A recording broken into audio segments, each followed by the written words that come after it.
what I'll do today is give an example of a big project that brings together neuroscience and ICT and look at how research ethics and other general societal and ethical concerns have been addressed in this.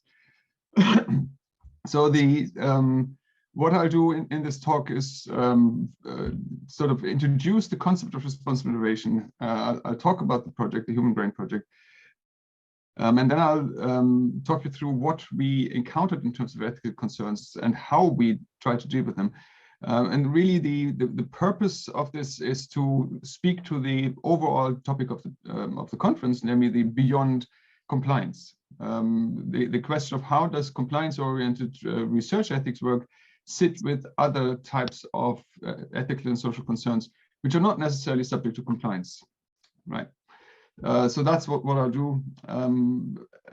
As you can see on the slide, I'm the ethics director of the Human Brain Project. I have had this role for quite a while. So I've been involved in setting up the concepts and the processes that I'll talk about in a minute. Before I go there, just a quick reference to a paper that we published about 3 years ago. Partly because I want to show that you're not the first one to think about the beyond compliance, beyond research ethics question, and also because it explains in more detail and with more theoretical background than I have time to point out here, what our thinking is, how we've set up and why we've set up the structures that we have set up. So this is an open access paper if you're interested, if you Google it in Frontiers in Human Neuroscience. Right. So overall, what I'll try to do is put research and research ethics into this context of responsible research innovation or responsible innovation.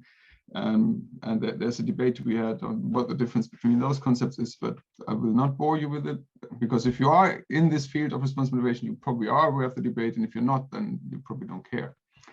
But what is it? So I will use the term RRI, Responsible Research and Innovation, because that's the one that was most prominent in the Human Brain Project, because it is a concept that has been strongly promoted by the European Commission, and the Human Brain Project is a European Commission funded project.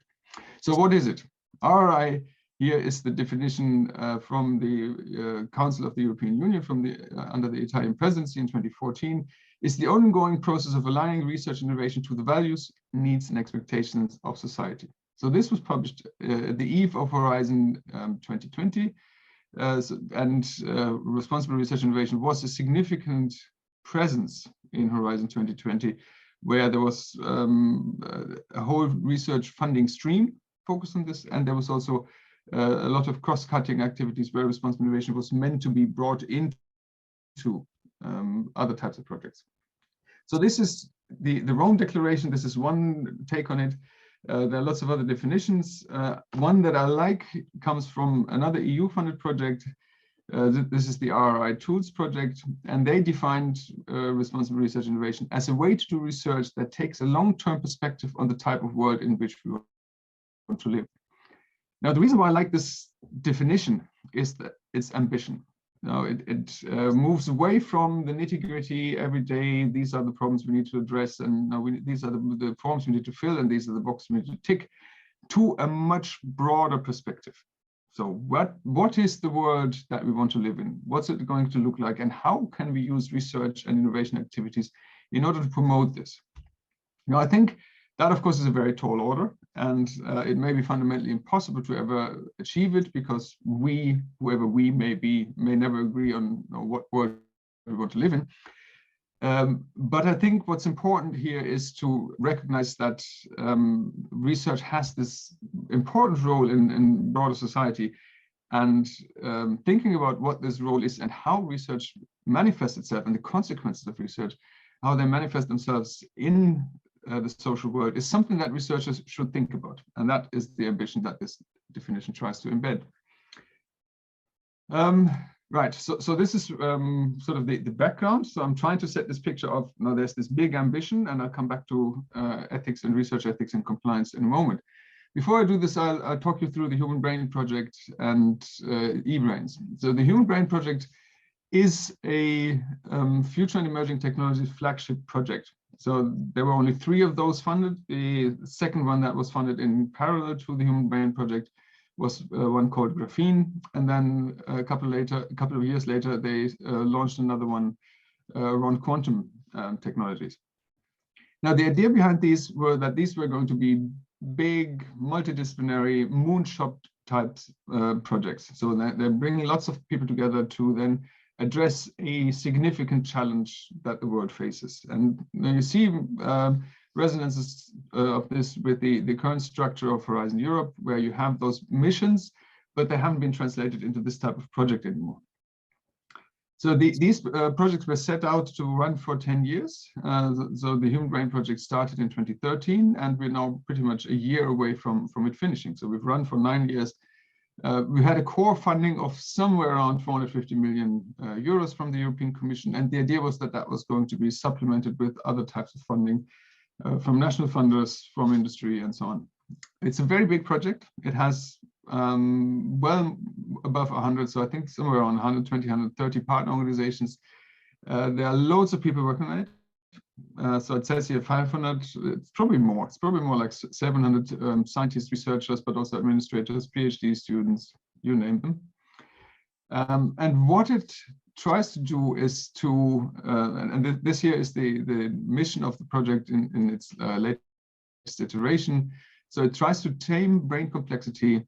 It's building a research infrastructure to help advance neuroscience, medicine, and computing, and brain-inspired technologies.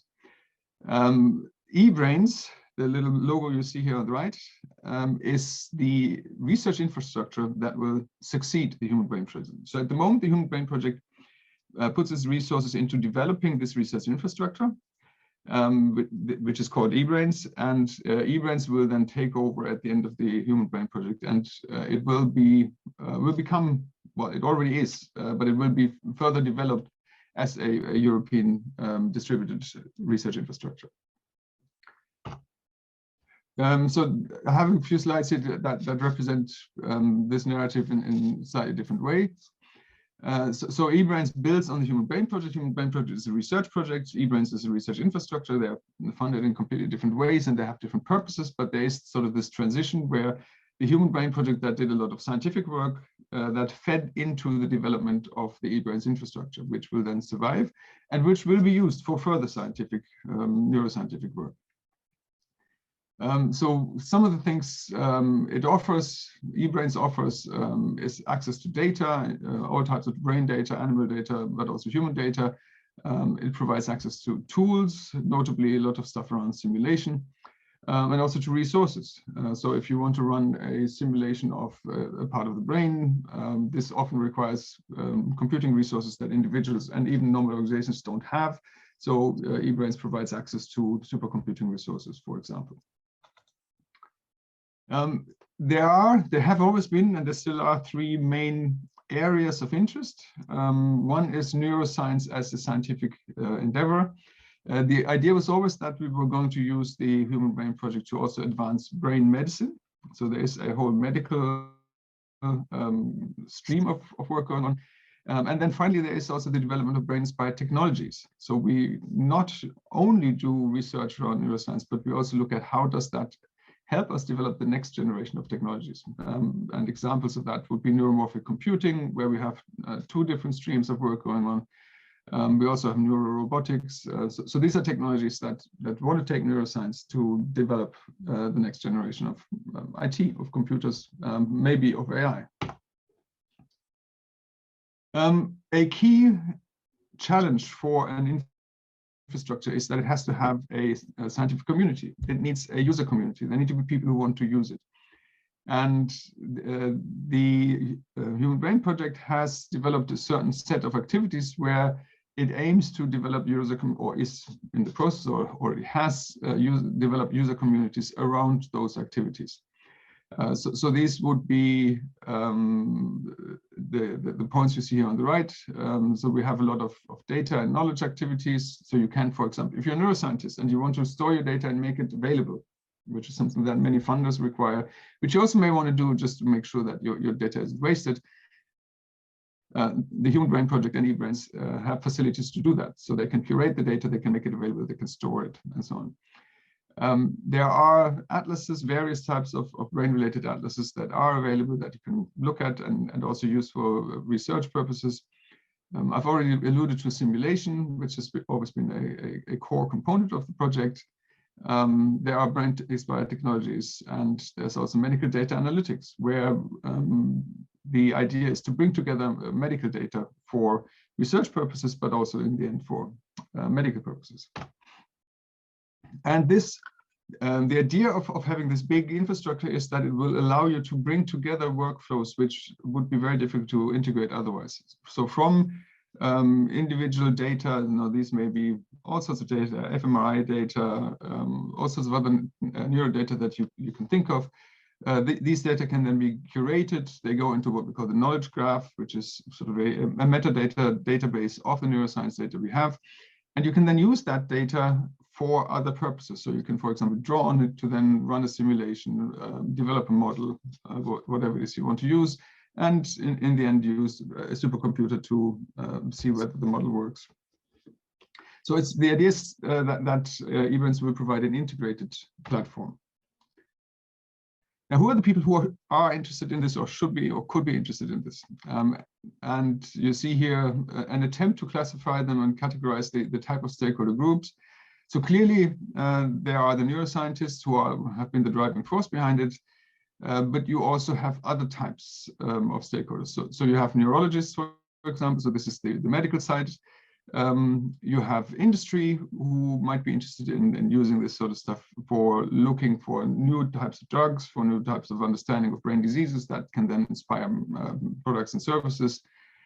You have a whole group of people who are interested in brain-inspired technologies. Now, these can be researchers, but they can also be companies that want to develop, I don't know, neuromorphic computing. You have other types of initiatives. So the Human Brain Project is not the only big brain project in the world. There are currently worldwide, I would guess, somewhere around 10 big projects. These come together in the International Brain Initiative, where they try to exchange good practice. And there are other types of groups of people trying to bring together neuroscientists on a global level. Then we have various EU initiatives where the EU tries to push the strength of the European Union for those purposes. So you may recognize Elixir as one of the established biomedical research infrastructure, but there are also lots of AI-related initiatives like AI for EU. There's PRACE, which is the European network of supercomputer centers, and so on. So the idea is to bring those together and help them to collaborate. This topic and the infrastructure is of interest to governments and policymakers, especially now that we're transitioning to the infrastructure phase, which will be mostly funded by national governments. And then there are all sorts of others. The general public has an interest, media have an interest, patient organizations have an interest, and so on. So it's a huge bunch of potential stakeholders who are interested. Now, the idea or the principle of organization of European research infrastructures is usually that they're made up of national nodes, and those national nodes then collectively form the infrastructure, and the same is true here. You see here examples of the national nodes which are already in formation or which already exist, and eBrains is trying to reach out to as many European countries as you can. In those national nodes, you can then have different types of activities. So let's say the German node may have an organization that is really focused on provision of atlases. They may have another one that looks specifically at neurorobotics, whatever that might be. The idea then would be that the national hubs will work with the individual members of the national hubs to provide services and the requirements to the infrastructure as a whole. And the infrastructure as a whole is then available to the scientific community. So that's eBrains. That's the HPP/eBrains. Now, what are the ethical and social questions that we encounter? What are the problems that we need to worry about? You see here an attempt to classify and categorize those where we, over the years, we try to whittle down what are the main things that we actually deal with. Now, the first one is the research ethics and compliance aspect. In the beginning, the HPP undertook a lot of animal research. At this point, not so much anymore. There still is some going on, and there's still some human research going on. Then we have loads of data-related questions. These are where human data is involved, clearly data protection questions, but also generally responsible data governance in terms of what data gets accepted, what data gets distributed, and so on. Then we have neuroethical questions in a broad sense, including one that's been going on for a long time, the question of consciousness. How do we define consciousness? What are the philosophical bases, and how does that translate into the neuroscientist's understanding of consciousness? We have questions around the military use or dual use of concern. This may be military, this may be other types of security-related uses, or misuse of what comes out of the project. We have the question of diversity and inclusion, both in terms of membership and running of the project, but also in terms of the representativeness of data that we collect. So the data, for example, is mostly European, and then the question arises whether scientifically you can draw valid conclusions from such European data to other parts of the world. We have questions around commercial exploitation. So these are IP rights, but there are also broader questions around where does, for example, the open access policy of the European Union sit with commercial interests. Then we have broad questions around social consequences or societal consequences. So for example, how does our understanding of the brain affect the way we see ourselves? How does our understanding of the brain and brain disease mechanisms affect the way we treat people with brain-related diseases and so on? So there's sort of big questions which also can also include the role of doctors and the role of the medical professions and so on. As a big, huge publicly funded project, we have questions around the license to operate. So we, as I said, received several $100 million for the research. Now, society has legitimate questions of whether that money is well spent. Now, are we doing the right thing? Is this what should be done? And that's what's sometimes referred to as the license to operate. Now, does society actually support what we're doing consistently? And then quite recently, with the introduction of Horizon Europe and some of the stuff that Raja and Philip talked about earlier, we now have AI as an ethical issue that requires attention. And I'll briefly come back to that at the end. So those are some of the ethical issues. I've talked about responsible research innovation. How do those come together? Now, what you see here is our attempt to bring together different discourses around responsible innovation. And the outer boxes you see: anticipate, reflect, engage, and act. That's a UK flavor of responsible research innovation coming from the Engineering and Physical Science Research Council, where they say in order to do your research and innovation responsibly, you have to anticipate, you have to think about the future, you have to reflect on what you're doing, why you're doing, how you're doing it, how you justify it. You have to engage with relevant stakeholders, and you have to do something accordingly. So you have to act in some way. The points you see in the middle, these are the action items that the European Commission focused on heavily. These are public engagement, gender equality, science education, open science, ethics, and governance. And you see there's some overlap. So engagement, for example, appears in both. But there's also some lack or some distance between those. So what we've tried to do is we've tried to look at the processes on the anticipate, reflect, and engage. And we try to think about how those affect these more substantive issues such as science education, open access, and so on. So what do we do? What have we been doing, we as the people doing responsible research and innovation in the Human Brain Project? Now, I think it's important to point out that we've always tried to position ourselves as researchers, as active researchers. Now, the work on responsible research and innovation has a service delivery aspect to it. So we do stuff that helps the project achieve its aim. So for example, in terms of research ethics, we don't give permissions. We are not equipped to do that. We can't do that. But we collect, for example, ethics approvals from the partner organizations, and we communicate those to the European Commission. So we are frequently audited for ethics purposes. And then we, as the Central Responsible Research Innovation Group, the Ethics Management Group, we work as a translator between the ethics reviewers and the researchers. So there's a service aspect delivery, but I think really I can't emphasize that enough. We also see ourselves as researchers. We have done extensive research and we publish around this. And I think that's really important in terms of where you sit in the context of a project. Because if you're just a service delivery mechanism, then I think you find it much more difficult to be heard by the scientists who react much more positively to other people doing research as well. So we do research on responsible innovation, including neuroethics, including philosophical research. So we have philosophers in the project. We've undertaken a program of work around foresight, around exploring anticipation, possible consequences of the work happening in the project. We've done a lot of public engagement activities with various publics in various places around various topics.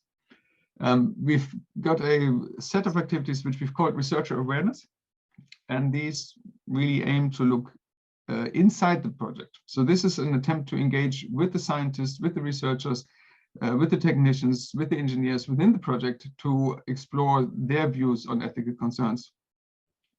Then we've got ethics support. So this is the service delivery bit that I talked about. This is where we try to ensure compliance or try to help people ensure that they know how to get their compliance. And then finally, we have capacity development. So this is about ensuring that people who will use e-brains in future have the capacity to address and understand the ethical issues that they encounter and to understand what they need to do about them.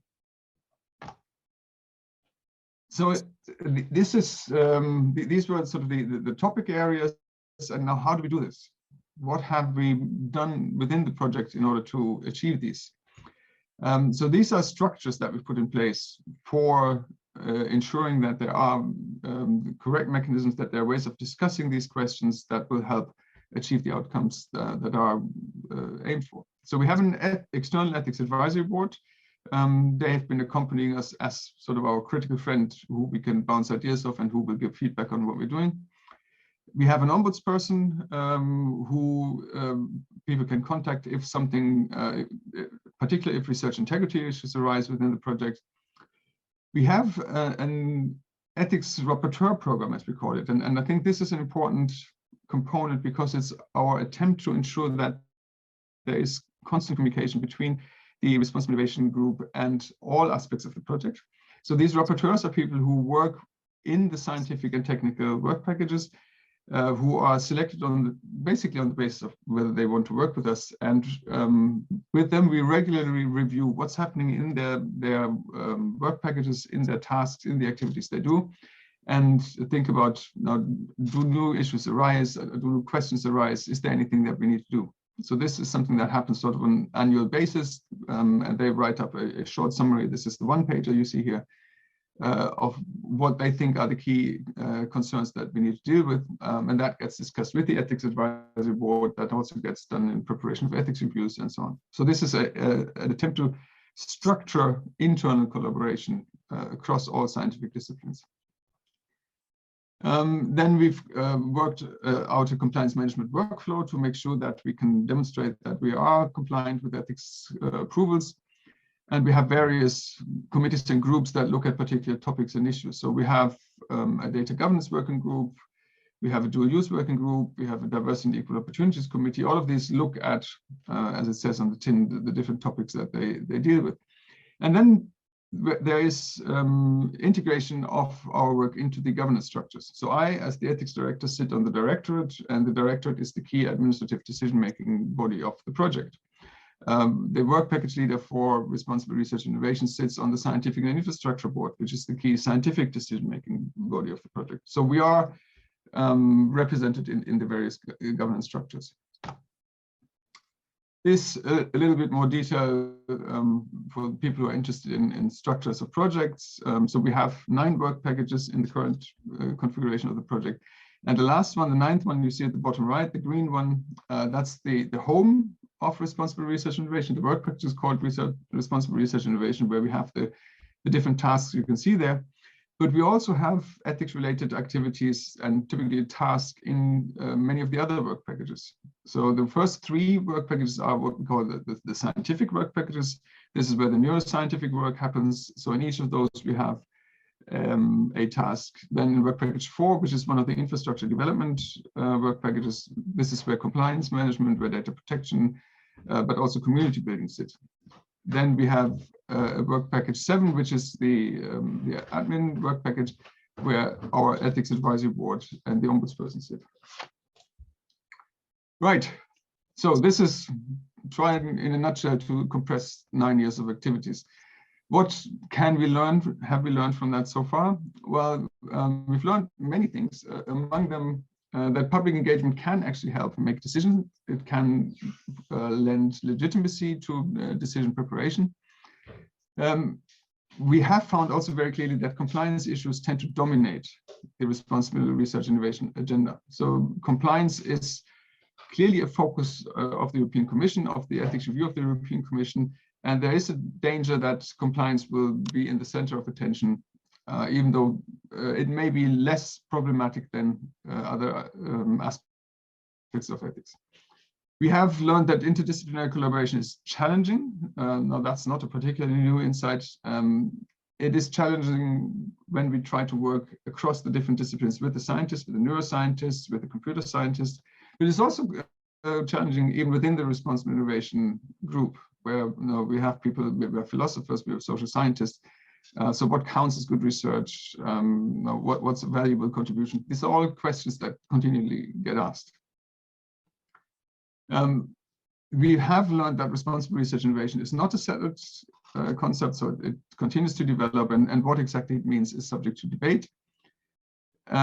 We have, I think, importantly learned that responsible innovation requires research because there still are loads of gaps around substantive ethical concerns. As an example, in neuroscience, you have a lot of imaging type of research activities which produce things like fMRI, functional magnetic resonance images, right?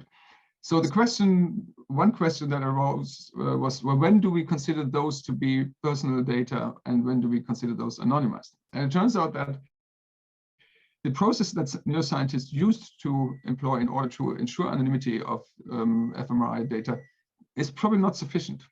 So they used to strip out the face and say, well, if we only have the image of the brain, that's anonymous, but it turns out, no, it's not. The brains are unique, and you can probably re-identify somebody from just having an image of the brain. So and the reason why this is important is that it shows the importance of doing research on the concept, on the substance of the ethical issues.